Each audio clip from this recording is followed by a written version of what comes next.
देखो, सुख सुख के सब साथी हैं, दुख का कोई साथी नहीं है, ऐसा करके आप जानते होंगे। तो सारे रिश्ते नाते किस बात के होते हैं? सुख के होते हैं, क्योंकि सुख के लिए ही तो रिश्ते नाते बनाए जाते हैं। दुखी होने के लिए कौन बनाता है? इसीलिए तो बनाते हैं कि भाई उन रिश्तों से जो भी सुख आ सकते हैं वो आए एक दूसरे के लिए। सुख के सब साथी, दुख का न कोई, ऐसा कोई गाना भी है बॉलीवुड में।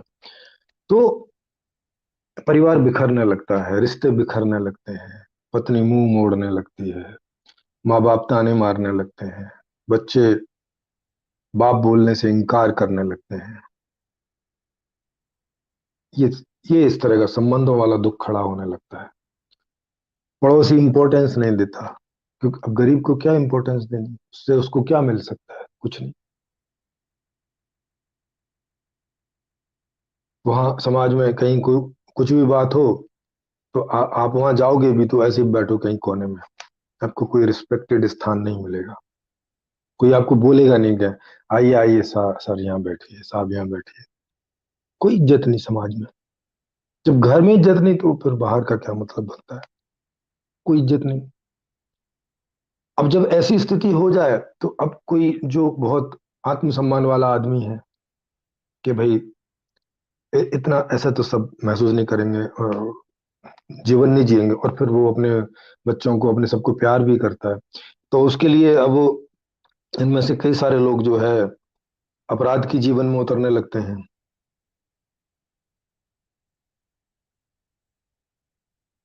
क्योंकि भाई अब दूसरा कोई तरीका ढूंढना पड़ेगा पैसे कमाने का, जिससे अमीर हो सके और फिर अमीरी से सारे सुख सुविधाएं आ जाए।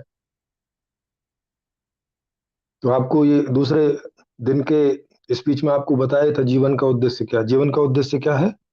सुखी होना। सुखी होना माने सभी सुख सुविधाओं के साथ जीना, सभी प्रकार की सुख सुविधाओं के साथ जीना। जिसको जिन जिन सुख सुविधाओं की इच्छा होती है उसके जीवन में, उसे बोलते हैं सुखी जीवन। और उसके लिए आज वाली व्यवस्था में बहुत पैसा चाहिए, 4 से 5 लाख रुपए महीने का चाहिए। एक 6-7 मेंबर वाले परिवार के लिए, जो शहर में अच्छे से जो जीना चाहता हो, उसके लिए 5 से 6 लाख रुपए महीने की इनकम हो तो वो अच्छे से जी सकता है। उसके नीचे सबको कुछ ना कुछ, कहीं ना कहीं, किसी न किसी मामले में कंप्रोमाइज करना पड़ता है। तो अब जिनके पास पैसे की कमी है वो क्या करेंगे? अब पैसे की क्यों कमी है उसका कारण मैं आपको बताऊंगा। उसी तरफ हम जा रहे हैं धीरे धीरे। अभी हम ये देखें कि ये जो कितनी सारी दूसरी प्रकार की समस्याएं हो रखी हैं, ये समस्याएं पैदा किस कारण से हो रखी हैं मूलतः?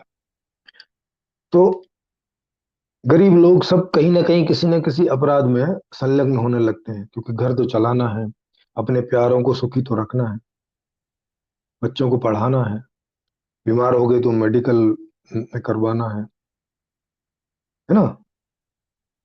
तो इन सब के लिए जिन जिन को भी मौका मिलता है, क्योंकि अपराध करने का भी सबको तो मौका मिलता नहीं, तो जिनको भी मिलता है, और उनमें से जो लोग भी इस प्रकार की हिम्मत, या इसको बोलेंगे दुस्साहस। दुस्साहस क्यों? क्योंकि इसमें बहुत बड़ा रिस्क है। दुस्साहस कर सकते हैं तो वो लोग करते हैं, जो दुस्साहस भी नहीं कर पाते वो फिर गरीबी में ही जीते जीते मर जाते हैं। वहां इसकी संभावना भी नहीं पैदा हो पाती कि चोरी चकारी करके भी कुछ 2 रुपए कमा के कुछ दो रोटी खा ले। तो बहरहाल जो भी दुस्साहस कर पाते हैं वो क्या बन जाते हैं? अपराधी बन जाते हैं। अब वो अपराधी काहे के लिए बने? अपना घर अच्छे से चलाने के लिए, अपना जीवन अच्छे से जीने के लिए। लेकिन इससे प्रॉब्लम क्या खड़ी हो जा रही है कि दूसरों के यहाँ चोरी जब आप करते हैं तो दूसरों के यहाँ इनसिक्योरिटी खड़ी हो जाती है। फिर उस इनसिक्योरिटी को दूर करने के लिए उन्हें वहां पे जो है पहलवान रखने पड़ते हैं, माने सिक्योरिटी गार्ड वगैरह रखने पड़ते हैं।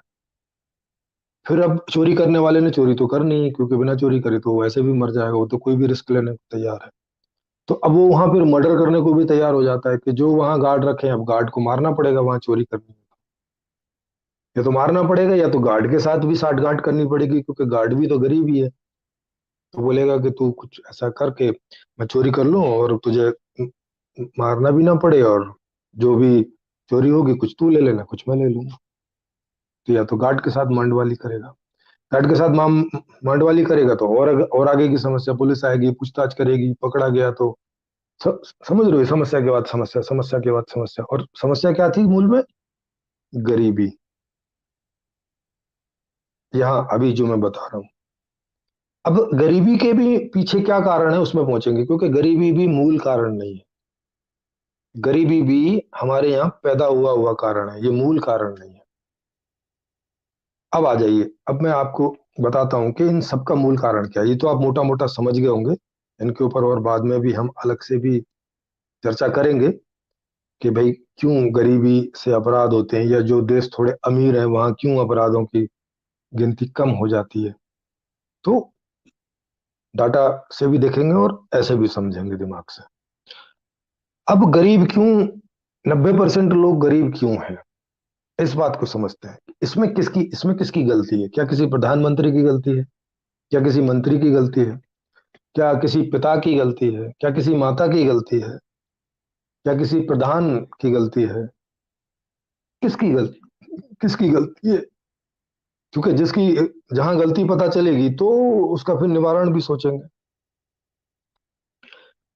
तो मैंने जब इस बारे में खोजा पूरा कि भाई आखिर मूल में गलती किसकी है, गलती कौन है, कौन गलती पे कर रहा है, क्या करें। क्योंकि मेरे चारों तरफ सब लोग यही बता रहे थे, कोई बता रहा था जनता की गलती है, कोई बता रहा था ऐसे करके कि पर्टिकुलर लोगों की गलती है, कोई बता रहा था कि इस प्रधानमंत्री की गलती है, कोई बता रहा था कि विपक्ष की गलती है। जैसे मोदी जी बताते हैं कि नेहरू की गलती है, और नेहरू भी उस समय हो सकता है किसी और की गलती बताते होंगे। तो लेकिन मैं इन सब बातों से सेटिस्फाई नहीं था, मुझे नहीं लग रहा था कि आदमी की कोई गलती होगी, क्योंकि अगर आदमी की गलती है फिर तो भाई कोई कोई तरीका नहीं है। क्योंकि अब आदमी को कैसे सुधार सकते हैं? कोई आदमी अपने आप को सुधारे तो सुधारे, कोई दूसरा दूसरे को कैसे सुधार सकता है?